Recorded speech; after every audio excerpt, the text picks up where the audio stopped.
in the late game. If the game goes late, they're definitely going to win, but I don't think it's going to go late. Okay, that's a traditional VICI thing. Their Roche potential is like quite high if they get a good fight somewhere, right? And Shadow Fiend can farm quickly enough to hopefully match Batrider if he doesn't get ganked, right? So Enchantress and Tide aren't the best heroes in ganking SF, so you can actually guarantee that he's going to have an okay time, right?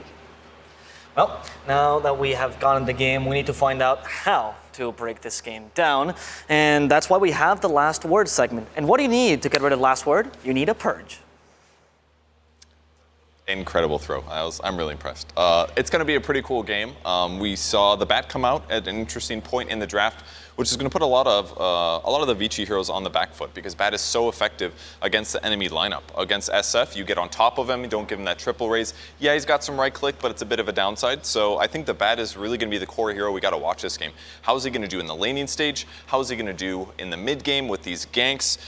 VICI did try to offset that a little bit with the Venge pick so that they can actually swap Bat out of position or save whoever gets grabbed. There are tools that they can use to end it, but let's hop into the game here. Take it away, casters.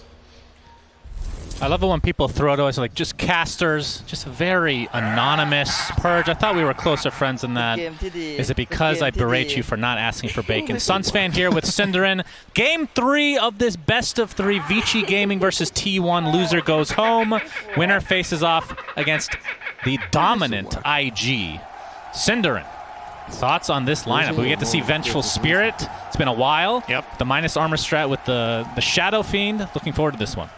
Yeah, I think there's a lot of upsides to both strategies here, honestly. I will say, from my perspective, I've had a couple of games in this tournament I've been like, wow, this is just an amazing Batrider game, and it just hasn't really shown up that much. I do love the way Carl usually plays it, though, so that has me a bit hopeful for T1. I think Batrider has to own in this game for it to really work, because if he doesn't, I just foresee the problem of T1 that the damage just becomes overwhelming. This VICI Gaming lineup has so insanely much damage. After they get 1 or 2 key items, we know what Venge Ags does to the game. She will be a terrible target for the RP for once. There's a hero you really don't want to RP. There's a hero you don't want to lasso.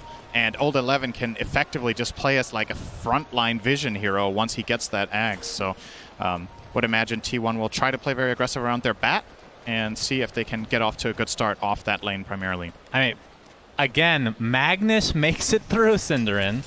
Tiny makes it through, in fact. Treant Protector Band. Obviously, we saw T1 use that. It didn't have the biggest impact in the game that we specifically cast, but you can see the respect for T1, one of the few teams to bring something like that out. But Magnus, again, hero of the tournament for sure. As Payoyo is playing the position 1 Tiny this time around, and looks like Cuckoo, again, Magnus. No surprise. But we're looking at Carl mid against Ori. This is Batrider versus Shadow Fiend. Shadow Fiend feels like very susceptible to an early death here, but he has the advantage going right off the bat. Nope, deny. All right, as we have first blood. Whitemon actually takes out PYW. It's an unexpected kill, Cinderin. Yeah, obviously Enchantress rotating down here for the 3-man gank will yield some sort of success, and VICI Gaming maybe not expecting this rotation, but yeah, I think it's important for T1 to help out this bottom lane. You're playing Wraith King Tide at the start against Monkey King Venge. I think that's going to be, you know, Venge usually a hero we talk about how much are you going to lose the lane. Can actually win that one, but Zephyr gets brought down top. Cuckoo still only level 1 right now, just getting completely harassed out. Throwing the tree.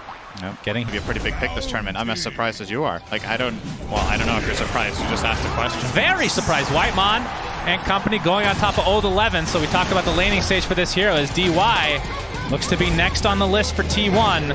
Now, one more right click will do it. In fact, the Wraith Fire Blast being expended, so 23 Savage with an early double kill for T1. Yeah, they bring down...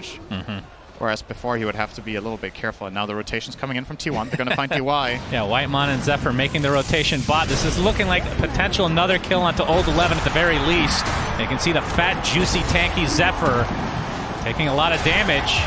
He will be brought down thanks to the rotation of PYW. So it's a 1-for-1 exchange. It's like a roaming Tidehunter in this game.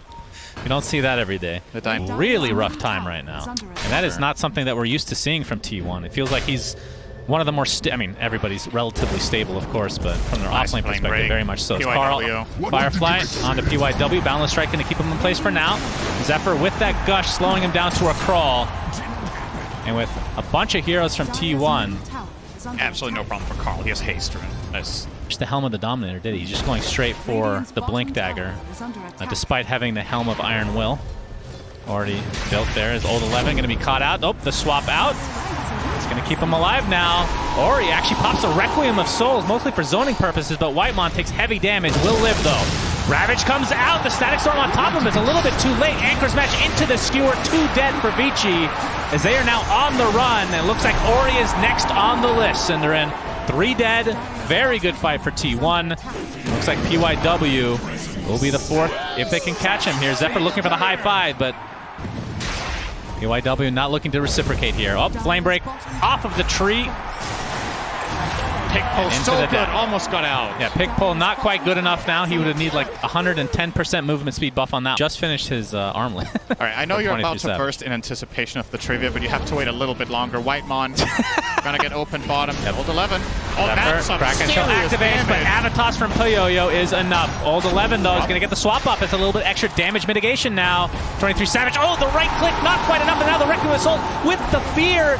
Double kill for Poyoyo. This is going to be the first life for 23 Savage. Wukong's command is inside Avatos again. 23 Savage armlet toggles, but there's the magic missile. Triple kill for Poyoyo. And VICI Gaming win that fight in space. Very, very strong. This is going to be a high ground push. High ground mid tier 1 tower, of course. A very little high ground. I don't know, I'm just trying to save this. That was the wrong word. You know, sometimes you can play it off. They're trying to push tier 1, Suns fan. It didn't work, but they find Zephyr. Yep, here's Swap. Static Storm on top of the Tidehunter. Old 11 sets things up again. That's going to be a death of Whitemon as well, in case you were wondering. So 2 kills. VICI pretty healthy. And again, Old 11 doesn't really care that he's dying here. Carl gets credit for that thanks to the Flame Break shard. Are you really dead as Venge if you still have your ghost form? Undead, maybe. I don't know. Carl pops the BKB, getting the Firefly off Poyoyo. Oh, was that the lasso used? I think it might have been Krakened off. Ran out of mana. Okay, well, Kraken's on. Of course. Still a minute to go for that Huge Aegis. amount of base damage to the Tiny. And Poyoyo can just... My God, absolutely destroying that tower, but a big swap onto the Batrider, plus his BKB again, Static Storm onto 2, but there's the lasso. Can they find the time? This is just going to be the Aegis if they do so. But he's Satanic up and is perfectly healthy for now, as the right clicks have come in for 23 Savage. That is Reincarnation out. Requiem nicely timed. 23 Savage is dead. 50 seconds with no raging. Skewer back from Cuckoo. We see the Ravage on the other side of the map. Zephyr dies shortly after, so 2 dead with basically no response from T1. 5 versus 3, and with a Tiny, that means buildings will be going down, Cinderin. T1 just have no solution to this right now. They did their best in that fight. It wasn't enough. They never found an RP.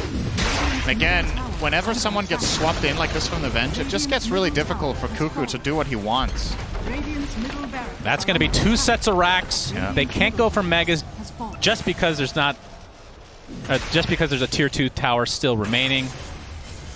Dire's top tower. And the Aegis... I mean, he has AC and Venge Aura. He hits for 500. A lot of damage, whatever the hell it is. There's the Horn Toss, like you were talking about. Static Storm used for zoning capability. You can see Thunderstrike applied as there's the swap back from Old 11. So Tiny is super safe. Boundless Strike now into the Batrider. Looks like he's broken, trying to get out of the Wukong's command. Will be successful, but the swap again, and 23 Savage is dead. And that is mega creeps for VICI Gaming, as it looks like they are on the way to continuing to play in TI-10. Oh, big RP, but the Skewer back on only 2 heroes, and brought down simply with the right clicks of Poyoyo. Buyback now from Cuckoo. Gets glimpsed back into the fray. Gets off the Horn Toss, but brought down again. That's a dieback now, as GG is called. T1 is out of TI-10, and VICI Gaming goes on to face IG in the next round. What a godly managed pick that was. That was absolutely incredible. Really, Old 11 stepping up in this game. He came out of the landing stage, he got a fast axe, it counterplays Batrider pretty much the entire game.